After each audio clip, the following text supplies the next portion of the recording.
Well, here it is May already, and I'm way behind in my gardening, but we're going to get a little bit of the chores done today. As you can see, I'm in my garden, and directly behind me are the chicken coops. So, job number one today is to take the poop from the coop and spread it around the garden. Now, this is mostly hay, and it's been sitting here a while, so I don't know how many of the nutrients are still going to be in this chicken litter, but we're going to spread it around the garden and then rototill it in.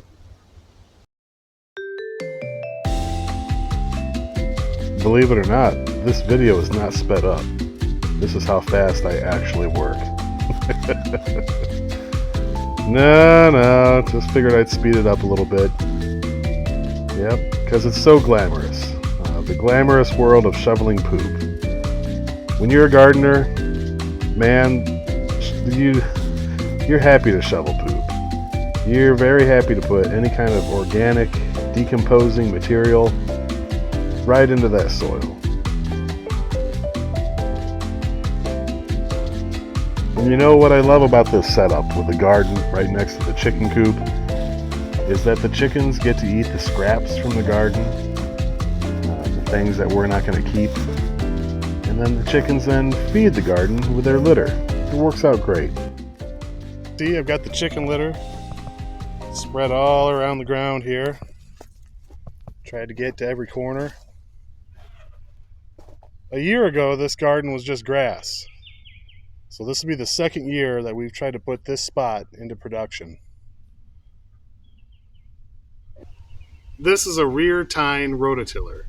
If you're going to have a large garden or you want to be self-sufficient or even just partially self-sufficient, you're going to want to have a machine like this. You can dig a big garden like this with nothing more than a shovel, but man, I really wouldn't want to do all that work. This machine here does the work for you. It's great. It's well worth the price. I found this one used, paid a couple $100 for it, but compared to all the back-breaking shovel work I would have to do without this machine, it's worth every penny.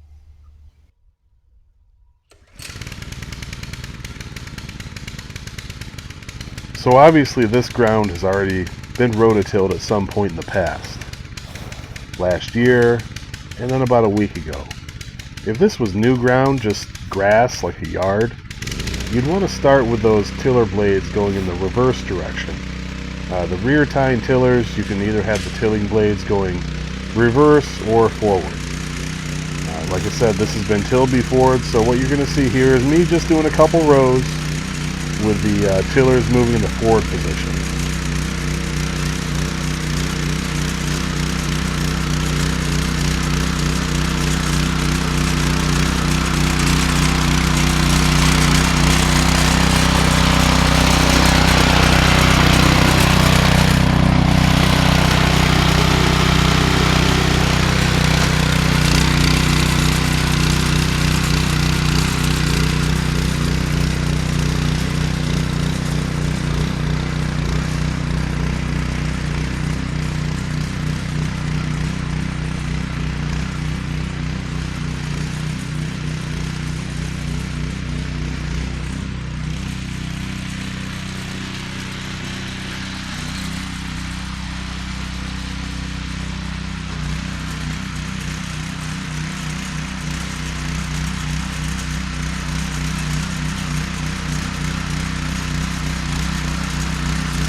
Using a rototiller sure beats using a shovel, I tell you that much.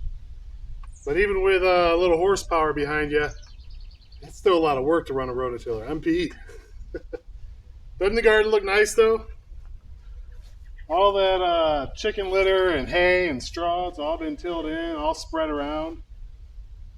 Like I said, this garden was rototilled, 5 days ago?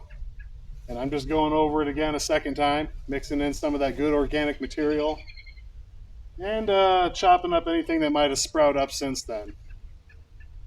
So this garden's ready to be planted. The only question is, what am I going to plant here? Now this is deep, dark, rich soil, but it's also got a lot of clay in it. Look at that.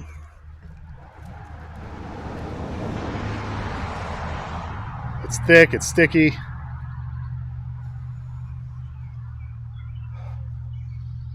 So I haven't had a lot of luck over here with root crops. Um, Last year we tried a lot of winter squash. We'll probably try a lot of that again. We might throw some peppers and tomatoes. We pretty much only get full sun in the morning here. You can see right now there's a lot of shadows. It's about 5 o'clock in the afternoon right now. And I know tomatoes and peppers like full hot sun, but you got to work with what you got. My wife and I have been gardening for many years to some mixed results. We've had good years, we've had bad. One thing we've struggled with is pests, the bunnies, the groundhogs, the birds, just eating up everything in the garden. So in an upcoming video, I'll show you what we've come up with to help keep the pests away. But man, I tell you what, there's been years where the groundhogs have eaten more out of the garden than we have. Another thing we've struggled with is just finding out what grows well in our soil. Some things that we found grew well last year may not necessarily be the things that we wanted to grow in a garden, but they happen to do very well. So we're going to continue to grow them, and then maybe we'll just develop a taste for them. And fortunately for us, this is garden 1 out of 3. This is our biggest garden. We've got another garden over yonder that's got a really loose, sandy soil. And I pretty much solely dedicate that to potatoes.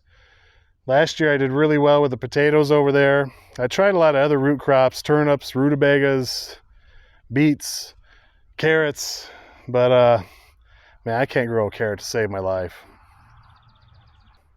But potatoes, holy cow, we had a lot of success with the potatoes. So I know you're not supposed to grow potatoes in the same place year over year, so we're going to try it again with this year over there, and then maybe next year we'll move it to a different spot. But I figure if we can grow potatoes, at least we won't starve.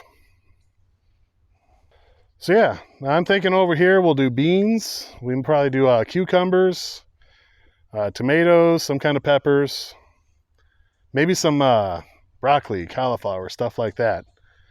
What do you want to see me grow in the garden? Leave a comment below. Or if you're an expert gardener, what would you grow in a garden with really heavy clay soil that doesn't get full sun all day? You know, I'm in zone 5, northern Illinois, northwestern Illinois.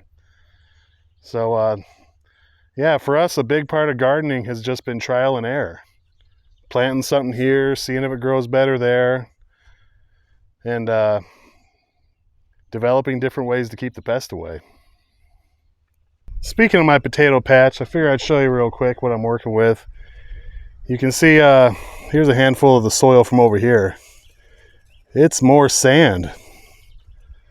It's mostly just sand. It's amazing what a difference 300 feet can make. Over there we've got heavy clay, and over here I would say it's 75% sand. But like I said, the potatoes did really well in it last year. Behind me up on the hill there, you can see my little orchard. We got some pear trees, some apple trees. More about that later.